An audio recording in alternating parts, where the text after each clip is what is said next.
हे भोले बाबा, आपके इस वीडियो को जो भी सच्चे दिल से लाइक और आपके इस चैनल को सब्सक्राइब करें, उसके जीवन में कभी भी दुख दर्द मत आने देना। उसकी पीड़ा, दुख दर्द, गरीबी, निर्धनता को दूर कर देना। दोस्तों, सावन सोमवार पर गलती से भी ऐसे व्रत कभी मत रखना। और दोस्तों, सावन सोमवार पर ये 4 गलती भूल कर भी मत करना, नहीं तो पूरी जिंदगी बर्बाद रहोगे। भगवान भोलेनाथ हमेशा हमेशा के लिए रूठ सकते हैं। इन बातों को नजरअंदाज बिल्कुल भी ना करें। दोस्तों, सावन सोमवार किसी भी शुभ मुहूर्त में पड़े, लेकिन आप ये गलती कभी मत करना। सावन सोमवार के दिन खास तौर से व्रत रखते समय इस बात का ध्यान आपको होना चाहिए। सावन सोमवार के दिन यह 4 गलती मत करना, आपको भारी पड़ सकता है। इस दिन भगवान भोलेनाथ और माता पार्वती जी की पूजा शुभ काल के दौरान ही करना चाहिए। दोस्तों, ऐसे में हम यह जानते हैं कि सावन सोमवार पर क्या गलतियां नहीं करना चाहिए जिससे भगवान भोलेनाथ क्रोधित ना हो। तो चलिए जानते हैं दोस्तों, सावन सोमवार के दिन क्या करें। सावन सोमवार के दिन व्रत करें और सुबह जल्दी उठें, स्नान करें और साफ सुथरे कपड़े पहनें। शुभ काल में मंदिर जाकर भगवान भोलेनाथ जी को जल और दूध चढ़ाएं। इस दिन भगवान भोलेनाथ जी का ध्यान करें। ओम नमः शिवाय का जाप अवश्य करें। इस दिन आपको भोजन ग्रहण नहीं करना है, इसीलिए अगर आपने व्रत किया है तो सिर्फ फल खाकर ही व्रत पूरा करें और दूसरे दिन व्रत छोड़ें। अगर आपसे नहीं हो पा रहा तो आप एक समय में भोजन कर सकते हैं। दोस्तों, वीडियो आगे शुरू करें इससे पहले वीडियो को लाइक अवश्य कर दें और कमेंट बॉक्स में जय भोलेनाथ अवश्य लिख दें, जिससे कि भगवान भोलेनाथ जी का आशीर्वाद आपको सीधे प्राप्त हो सके। दोस्तों, सच्चे दिल से इस नियम को मानने वाला व्यक्ति भगवान भोलेनाथ जी को बहुत ही प्रिय होता है। दोस्तों, अब बात करते हैं सावन सोमवार के अवसर पर आपको क्या गलती नहीं करना चाहिए जिससे भगवान भोलेनाथ क्रोधित ना हो। दोस्तों, चाहे कुछ भी हो जाए, सावन सोमवार के दिन मांस मदिरा का सेवन गलती से भी मत करना, नहीं तो आपके साथ कुछ भी हो सकता है। और सावन सोमवार के दिन देर तक कभी न सोएं। दोस्तों, इससे आपका भाग्य बिगड़ सकता है, भगवान भोलेनाथ रूठ सकते हैं। सावन सोमवार के दिन दाल चावल या गेहूं से बने पकवान नहीं खाना चाहिए। इस दिन आप सिर्फ फल, दूध, चाय और कॉफी ले सकते हैं। अगर आप भगवान भोलेनाथ जी को प्रसन्न करना चाहते हैं तो इस दिन काले कपड़े भूल कर भी मत पहनना। इस दिन जितना ज्यादा हो सके भगवा रंग, यह लाल रंग का ही कपड़ा पहने, बहुत ही शुभ और मंगलकारी माना जाएगा। इस दिन गलती से भी पति पत्नी शारीरिक संबंध भूलकर भी ना बनाएं, अन्यथा भगवान भोलेनाथ के क्रोध का सामना आपको करना पड़ेगा। इस दिन जितना ज्यादा हो सके दान पूर्ण करें। अगर भगवान भोलेनाथ को अगर खुश करना है तो यह बात गांठ बांध लें। दोस्तों, ये पाप कभी मत करना।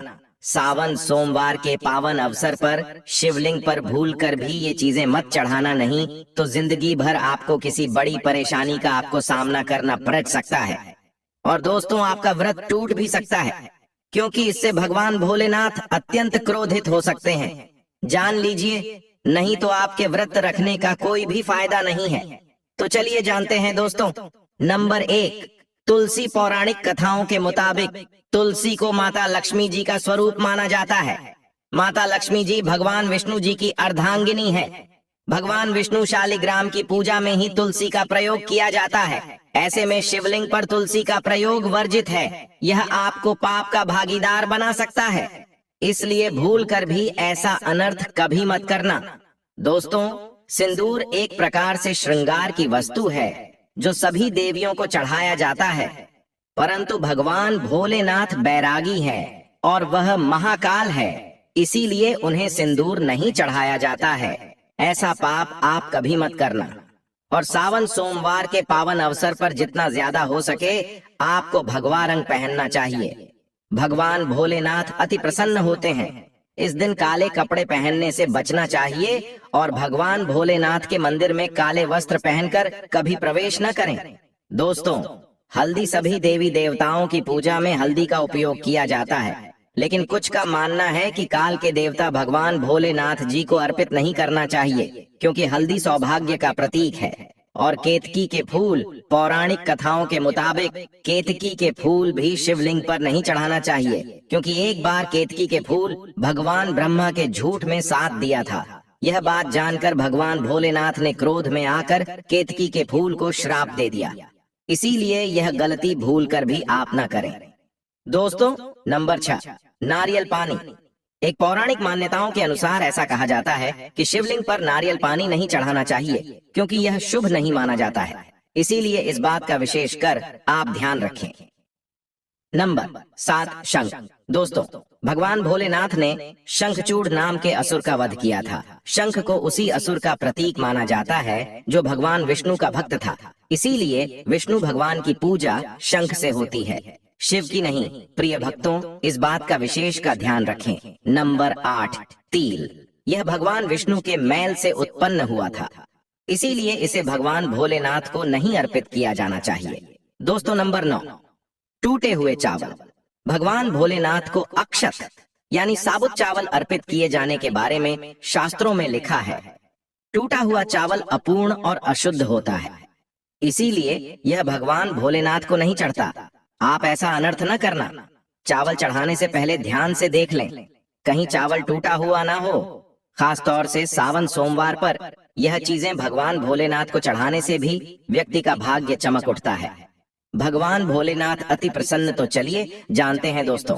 नंबर 11, गंगा जल भगवान विष्णु के चरणों से निकला और भगवान भोलेनाथ की जटा से धरती पर उतरी है। इसीलिए सभी नदियों में गंगा परम पवित्र गंगा जल से भगवान भोलेनाथ का अभिषेक करने से मानसिक शांति और सुख की प्राप्ति होती है।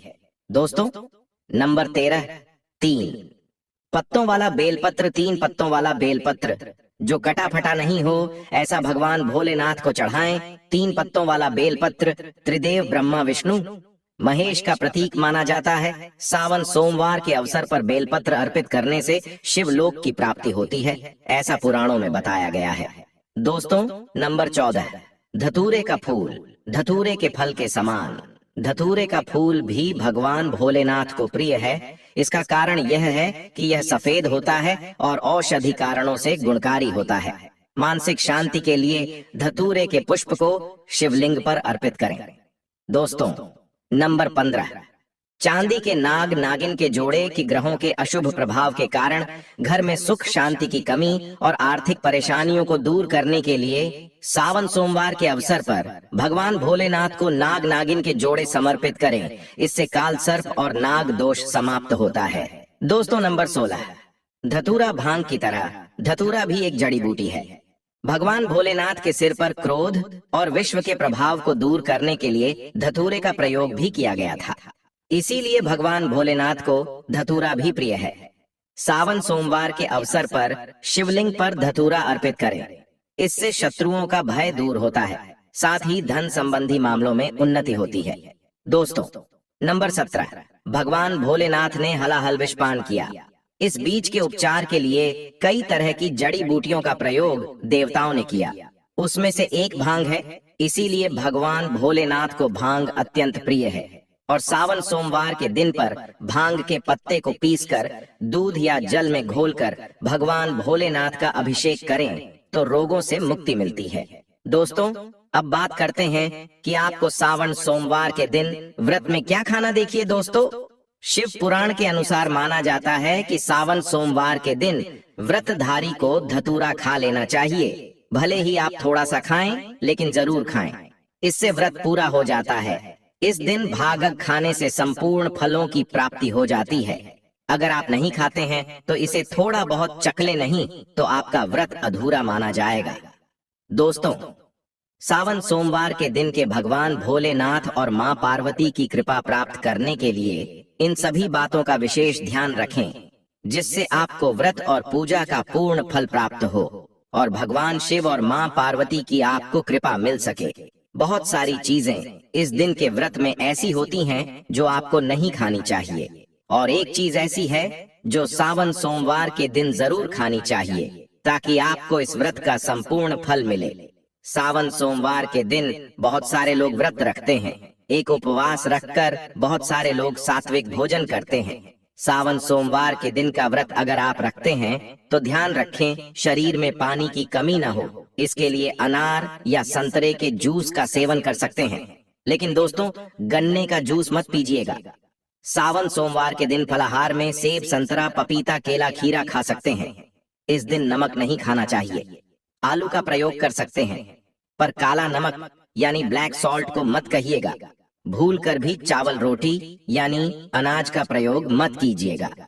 आप गेहूं तो एक बार खा भी सकते हैं, पर चावल मत खाइएगा, इस बात का ध्यान रखें। दही भी खा सकते हैं, कोई दिक्कत नहीं है। मूंगफली, यह मखाने को घी में फ्राई करके भी खा सकते हैं। मीठी चीजों का सेवन आप जरूर करें। गाजर लौकी की खीर, साबूदाने की खिचड़ी आप खा सकती हैं। इस दिन कुत्तू के आटे का खाना भी आप बना सकते हैं, आप उसको भी खा सकते हैं। लेकिन अनाज और साधारण नमक का इस दिन व्रत में प्रयोग न करें। सेंधा नमक का प्रयोग कर सकते हैं। लहसुन, प्याज, मदिरा, मांस भूल कर भी मत खाएं, वरना आपके व्रत का फल आपको कुछ भी नहीं मिलेगा। इन चीजों का आपको ध्यान रखना है, नहीं तो आप पाप के भागीदार हो सकते हैं। सावन सोमवार पर व्रतधारी को खाने पीने की चीजें दूसरों को मिल बांट कर खानी चाहिए, शेयर करनी चाहिए। सावन सोमवार के दिन आप दूध का सेवन कर सकते हैं, लेकिन केवल दूध नहीं, उसमें 2-4 चीनी के दाने डालकर ही सेवन कीजिएगा। केवल दूध कभी भी नहीं पीना चाहिए। दोस्तों, भगवान शिव को औघाड्येच और भोलेनाथ भी कहा जाता है, लेकिन शिव जितने भोले और आसानी से प्रसन्न होने वाले हैं, उनका गुस्सा भी उतना ही प्रलयंकारी है। कहते हैं कि जिस दिन शिव ने अपनी तीसरी आंख खोल दी, उसी दिन दुनिया का अंत निश्चित है। दोस्तों, पौराणिक मान्यता के अनुसार जो व्यक्ति वर्ष भर कोई व्रत उपवास नहीं रखता है और वह सावन सोमवार के दिन का व्रत रखता है, तो उसे पूरे वर्ष के व्रतों का पुण्य प्राप्त हो जाता है। सावन पर 4 प्रहर की पूजा अत्यंत फलदायी होती है। सावन पर 4 प्रहर की पूजा से सभी प्रकार की कामनाएं पूर्ण होती हैं। अगर दोस्तों किसी को संतान प्राप्ति की मनोकामना हो, तो आप यह उपाय अवश्य करें। 101% आपको संतान की प्राप्ति होगी। सावन सोमवार के दिन आटे से 11 शिवलिंग बनाएं व 11 बार इनका जलाभिषेक करें। इस उपाय से संतान प्राप्ति के योग बनते हैं। अगर दोस्तों आपकी कोई मनोकामना हो, तो सावन सोमवार के दिन पर 21 बिल्व पत्रों पर चंदन से ओम नमः शिवाय लिखकर शिवलिंग पर चढ़ाएं। इससे इच्छाएं पूरी हो सकती हैं। अगर विवाह में अड़चन आ रही है, तो सावन सोमवार के दिन शिवलिंग पर केसर मिलाकर दूध चढ़ाएं, जल्दी ही विवाह हो सकता है। और सावन सोमवार के दिन एक कार्य आपको जरूर करना चाहिए। आपको सावन के समय धर्मशास्त्रों में कहा गया है, बहुत सारे लोग भी बताते हैं, हमारे गुरुजी भी कहा करते थे, सावन के दिन अगर बेल के वृक्ष की जड़ में मिश्रित युक्त मिश्री, जो मिश्री आती है खरी खरी, आप सभी दर्शकों को जरूर पता होगा, शक्कर टाइप की होती है, तो आपको मिश्री डला हुआ दूध अगर आप इनकी जड़ में डालते हैं, तो ऐसा कहा गया है कि ऐसा व्यक्ति कभी निधन नहीं होता। ऐसे व्यक्ति के जीवन से किसी भी प्रकार से अगर लक्ष्मी रुष्ट हो चुकी हो, ऐसे व्यक्ति पर माँ लक्ष्मी प्रसन्न होती है। ऐसे व्यक्ति के जीवन में धन का अभाव नहीं होता। ऐसे व्यक्ति फिर निरोग रहते हैं, निरोगी काया प्राप्त होती है। आप चाहते हैं तो यही क्रिया नियम के वृक्ष पर भी कर सकते हैं। नियम के वृक्ष पर माता लक्ष्मी निवास करती है, समस्त दैवीय शक्ति निवास करती है। नियम के वृक्ष में अगर आप जो है सावन के शुभ मंगल दिनों में आपको एक गिलास या सामर्थ्य के अनुसार तांबे के लोटे में आपको दूध डाल करके इनके अंदर जो है अभिषेक करना चाहिए कि जड़ में डालना चाहिए। आपको मीठा दूध ही डालना है, मिश्री मिला हुआ दूध आपको चढ़ाना है, इनकी जड़ में डालना है और गरीबी मिटाने की प्रार्थना करनी है। या फिर जिन लोगों पर कर्ज का भार है, वह लोग बोल सकते हैं कि हमारे कर्ज का भार दूर हो। या फिर जीवन में जो किसी भी प्रकार की जो परेशानी है, वह परेशानी भी बोल दे, तत्काल यह वृक्ष समाप्त करते हैं और आपको इसे छू करके आ जाना है। दोस्तों, आज के वीडियो में बस इतना ही। एक बार सच्चे दिल से कमेंट बॉक्स में हर हर महादेव अवश्य लिखें। धन्यवाद।